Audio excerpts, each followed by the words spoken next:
delivering on its proposal to build a community of shared future. China is pledging to support Africa in achieving general food security by 2030 and promote China-Africa cooperation on agricultural modernization. 实施50个农业援助项目。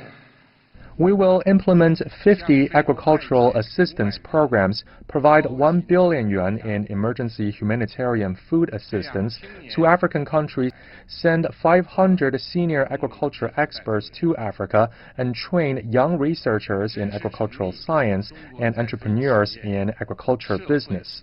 China and Africa can work together, can produce soybeans to feed their own people, and they export soybean to China. Okay, now I can get money to reduce poverty. China can get stable and diverse soybean supply. That is a win-win collaboration. China and Africa have formed a mutually beneficial agricultural cooperation model since the Forum on China-Africa Cooperation convened its first summit in 2006. According to the Chinese Ministry of Agriculture and Rural Affairs, 704 Chinese experts have already been sent to 37 African. China has built over 20 agricultural demonstration centers throughout Africa to train local farmers and transfer technologies. It is an important part of China-Africa agricultural cooperation. CGTN Stangbo went to one of the demonstration centers in Togo to find out how agricultural cooperation is carried out there. In the fertile fields of Henan province, farmer Li Jie is using a drone to spray pesticide and monitor his wheat crop. Equipped with multispectral cameras, the drone captures detailed images of the field, allowing him to identify areas affected by disease or nutrient deficiencies. Now I can save a lot of manpower and material resources. I can remotely control the drone and monitor the wheat fields using my mobile phone. You can fertilize and water anytime. Something unusual is happening behind the scenes of global agriculture, and almost no one is talking about it openly. In private meetings, in closed-door trade briefings, in supply chain forecasts that never make headlines, a quiet decision has been made. A decision so big that it could permanently reshape who controls the world's food supply.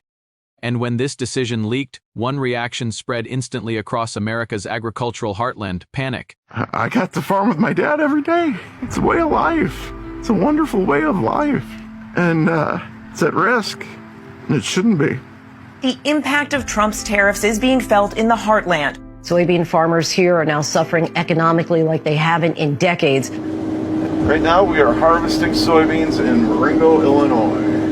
My family has been farming since 1840. Because while most people were distracted by politics, inflation, and headlines designed to divide attention, a powerful alliance was forming far from Washington, an alliance built not on words, but on land, logistics, and long-term control. China wasn't looking west anymore.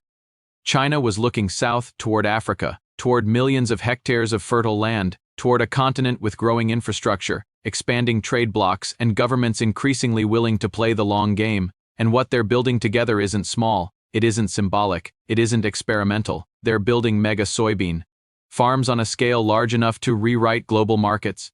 This is why the reaction in the US farming sector was immediate and visceral, because soybeans are not just another crop, they are leverage, they feed livestock, they fuel bioenergy, they anchor export economies, they decide winners and losers in global trade. And for decades, one country dominated that space, until now. Because once China commits to a supply chain, it doesn't think in seasons. It thinks in decades, and Africa just became central to that plan. At first, the news sounded harmless: a few partnerships, a few pilot farms, a few joint agricultural projects framed as development cooperation. But then the scale became clear: massive tracts of land, heavy investment in irrigation, advanced seed technology, logistics, corridors linking farms directly to ports, long-term purchase agreements already signed. This wasn't diversification, this was replacement, and that's when alarm bells started ringing, because every ton of soybeans grown and shipped from Africa is a ton not purchased from somewhere else. Every new harvest reduces dependence, every new supply route shifts bargaining power, and the people who understood this fastest were not politicians. They were farmers. Across major agricultural regions, conversations changed overnight. Export forecasts were revised, futures markets wobbled, Industry insiders began asking the same quiet question: what happens if this scales faster than expected? Because once Africa enters the soybean market at full force, backed by long-term demand and deep-pocketed partners, prices don't just fluctuate. They realign. This is the part rarely explained in public. Global food markets don't collapse loudly, they shift silently. And when the shift is complete, it's already too late to reverse. Africa's role in this story is not accidental. For years, the continent exported a drop potential while importing finished products. But that equation has been changing. Infrastructure has expanded, regional trade has deepened, agricultural policy has matured, and perhaps most importantly, Africa has learned the value of negotiating from strength. This partnership is not charity, it's strategy. Africa gains technology, investment, jobs, and guaranteed demand. China gains stability, scale, and security. And the global balance of agricultural power begins to tilt. Meanwhile, the countries that once assumed permanent dominance are discovering an uncomfortable truth: markets don't owe loyalty. They follow efficiency, scale, and certainty. And certainty is exactly what long-term agricultural partnerships provide. What makes this moment explosive isn't just the economics, it's the timing. Global supply chains are fragile, climate pressure is rising, food security has become national security, and governments are no longer willing to gamble on a single source. This is why mega farms matter. This is why location matters. This is why Africa matters now more than ever. Because Africa isn't just producing soybeans, Africa is positioning itself at the center of future food security. And that changes everything. Trade routes shift, shipping lanes adjust, investment flows follow. Political influence grows quietly, steadily, and then all at once. Those who control food don't need to shout, they don't need to threaten, they don't need to dominate headlines, they simply become indispensable. That's the fear spreading through established agricultural exporters, not loss but irrelevance. Because once buyers adapt to new supply chains, they rarely go back. Once infrastructure is built, it locks in advantage. Once partnerships mature, they outlast administrations, elections, and market cycles. This isn't about one harvest, it's about who feeds the world 10 years from now. And while public debates rage elsewhere, fields are being prepared, seeds are being planted, and contracts are being honored quietly, efficiently, relentlessly. Africa is not entering the global soybean market loudly, it's entering it permanently, and the most telling sign of all? No emergency announcements, no dramatic speeches, no public confrontation, just quiet recalculation. That's how real power shifts, because when markets move before the public notices, the outcome is already decided. This is not the end of an industry, but it may be the end of an era where global food supply flowed through a single set of hands, an era where dominance was assumed rather than defended, an era where Africa was seen as a supplier of raw potential instead of finished power. That era is closing, and what's replacing it is something far more balanced and far more competitive, a world where food security is diversified, where partnerships matter more than history, where continents once overlooked become central, and where the future of global agriculture is no longer decided in one place, it's being grown. Somewhere new, quietly, strategically, and with consequences the world is only beginning to understand. The first reaction was denial. Analysts told themselves the numbers were exaggerated, traders assumed the projects would stall, exporters convinced themselves the farms would face delays, weather risks, political complications, something would slow it down, something always did, except this time it didn't.